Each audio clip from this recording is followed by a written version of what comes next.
Wow, you can really see the panic there. The video at the memorial, people lighting candles, people putting down flowers and other gifts, and then, for what reason we do not know, the crowd just starts running in panic.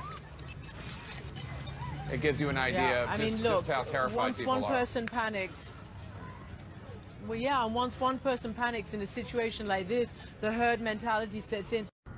And that was Gregoire Filonenko, one of the survivors at Bataclan, who, by the way, is a gardener. Now, this place here is... There's shit happening. There's something going on here. People are running. Okay. People are running away. We have... Qu'est-ce qui se passe? People are running. People are shooting, maybe. I just heard a shot, but I'm not sure if that's true. Okay, so this is the Place de la République. This is the center of Paris, where after the Charlie Hebdo massacres, thousands of people gathered. The same was happening here again today. It's amazing that this... ما به شما نوید و وعده تمدن بزرگ با جزئیاتش به شما میدیم و دیگران فکر میکنم که به شما وعده وحشت بزرگ بدهم. باز مقایسه‌اش با ملت ایران. قرآن می‌فرماید قاتلوهم حتی لا تکون فتنه. همه بشر را دعوت می‌کند به مقاتله برای رفع فتنه، یعنی جنگ تا رفع فتنه در عالم. من از شما جوانان و نوجوانان که آینده ایران متعلق به شماست می‌خواهم تا میهنمان را به خون و آتش نکشید و به امروز خود و فردای ایران ضرر نزنید. من از شما رهبران سیاسی جامعه میخواهم تا به دور از اختلاف‌های عقیدتی و با توجه به موقعیت تاریخی حساس و استثنایی کشورمان نیروهای خود را برای نجات میهن به کار برید. من از همه شما کارگران و کارکنان و دهقانان که با کوشش‌های خود چرخ‌های اقتصادی کشور را به حرکت در می‌آورند می‌خواهم تا با فعالیت هرچه بیشتر در حفظ و احیای اقتصادی کشور بکوشید. من از همه شما هموطنان عزیزم می‌خواهم تا به ایران فکر کنید. همه به ایران فکر می‌کنید. در این لحظات تاریخی بگذارید همه با هم به ایران فکر کنید. امیدوارم در روزهای خطیری که در پیش داریم خداوند متعال ما را مورد عنایت و لطف خود قرار داده و همواره مؤید و حافظ ملک و ملت ایران باشد ان شاء الله تعالی.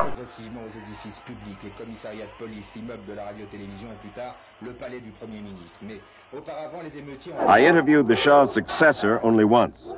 It was shortly after the Americans at the U.S. Embassy in Tehran had been taken hostage, and the Ayatollah Khomeini made it clear in the interview that those hostages would not be going home soon. But the question that drew his attention most palpably was this one. Imam President Sadat of Egypt, a devoutly religious man, a Muslim, says that what you are doing now is, quote, a disgrace to Islam.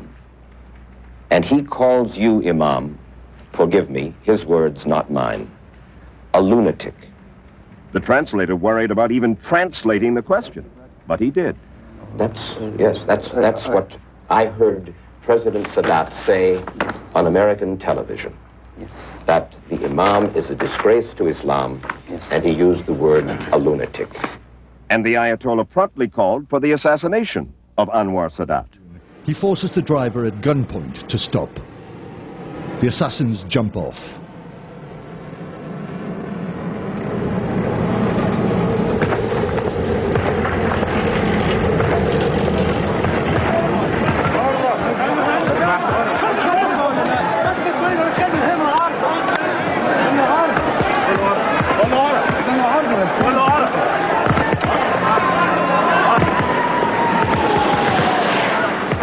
President Sadat is hit by 37 bullets, but it is a ricochet which delivers the fatal wound. President Jimmy Carter had a plan for peace in the Middle East, and it's a major focus for President Obama. But as we saw with Carter, Obama might not have the best approach. Mike Evans is a Mideast analyst and author of Jimmy Carter, The Liberal Left, and World Chaos, a Carter-Obama plan that will not work. And actually, some of the foundations of Jimmy Carter's policies we're still dealing with today. First off, Mike, Jimmy Carter, a man of peace, he brought peace to the Middle East, didn't he? Anwar Sadat, Egypt and Israel aren't fighting. Shouldn't he be saluted? Sadat was assassinated because of Jimmy Carter. He funded the Muslim Brotherhood with $500 million, and they became known as the Taliban and Al-Qaeda. And that was Zawahiri. Was one of the founders of the Muslim Brotherhood. Jimmy Carter said, makes no bones about it. He is not pro-Israeli. He is pro-Palestinian. Right. Jimmy Carter has an ideological belief system that Obama has to understand, because if he plays that game, we're going to have hell to pay for it. He deposed the Shah of Iran. I did criticize the president because of our undercutting of what was a stalwart ally, the Shah of Iran. And I am not at all convinced that he was that far out of line with his people, or that they wanted that to happen. The Shah had done our bidding and carried our load in the Middle East for quite some time. And I did think that it was a blot on our record that we let him down. Have things gotten better?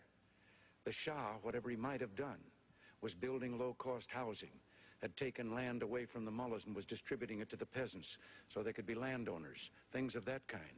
But we turned it over to a maniacal fanatic who has slaughtered thousands and thousands of people, calling it executions. He conspired through a Guadeloupe summit to overthrow the Shah of Iran. The president of France told me he was a bastard of conscience. He showed up in Guadeloupe with the French and the Germans and told us. And next thing you know, the Ayatollah Khomeini comes over from France, takes over, and nothing's been the same in that region. But how does that relate to Barack Obama? With terrorists and journalists. Peter Jennings was on the plane, Air France.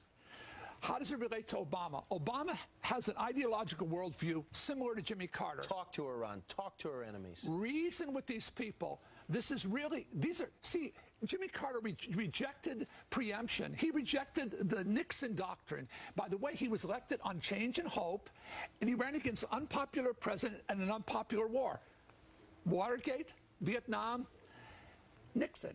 And the funding of what now we know as Al-Qaeda really started during the Carter years. Listen, when Carter conspired to overthrow the Shah, and he succeeded, the Empress of Iran, Farah, told me, when he succeeded, Brezhnev said, if you do this, we will invade Afghanistan. They did. The invasion, the Shah told his wife, I fear that horror will come upon the world if he does this, because I fear that the Russians will invade Afghanistan, and Saddam Hussein will invade us, and the radical Islamics will become an epidemic, and they did. And you see a lot of similarities between the two. Absolutely. Carter released his book on January 20th. I released mine on January 20th. My book is about 30 on Amazon. It's about 700. The reason why is these are facts. I'm not saying stuff in here I'm making up, Brian. I met with more generals, more intelligence leaders than you can imagine. You asked me, did I learn something? I learned a ton of stuff that I did not know. Why did 9/11 happen? How did it start? What created this crisis? It was Jimmy Carter's liberal left policies. But the dilemma that most people don't understand about Jimmy Carter, they say, what happened with 9/11? Why did we get into this mess? But what they don't understand, this man believed, he actually believed in these radical organizations as he does today. And he was funding Khomeini out of Paris through the CIA. He was supporting this operation through a man called Yazdi. He was getting him into power, working with the president of France, working with the German chancellor and the British. He was organizing, orchestrating a revolution that he thought was going to transform the world in Iran. It did. It did indeed.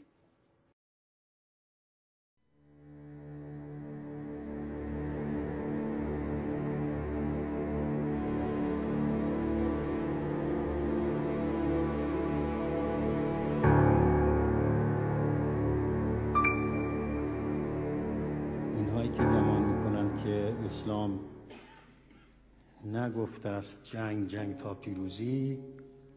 اگر مقصودشون این است که در قرآن این عبارت نیست، درست میگن. و اگر مقصودشون این است که در این بالاتر از این با زبان خدا نیست اشتباه میکنند. قرآن میفرماید قاتلوهم حتی لا تکون فتنه.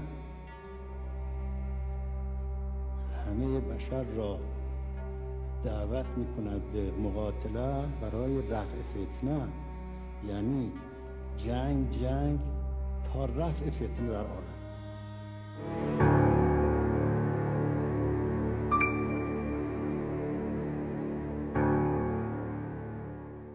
خب ما از اون امام با اون اندیشه دفاع میکنیم، با همه وجود دفاع میکنیم و معتقدیم بله اندیشه های انحرافی هم هست، با امام هم سازگار نبودن. Senator Johnson, are you familiar with the EM Peace Commission's 2008 report?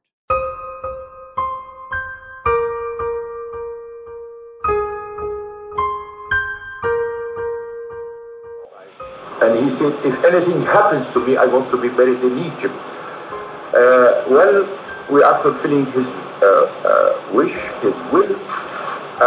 He asked for a very simple funeral, but we are going to give all due respect to this man who has stood with Egypt in its difficult moments. President Sadat was asked whether other Muslim heads of state would now be invited to the funeral. He said no. Should those who were not ready to help the Shah in his hour of need now want to come and pay tribute, they would be politely turned away.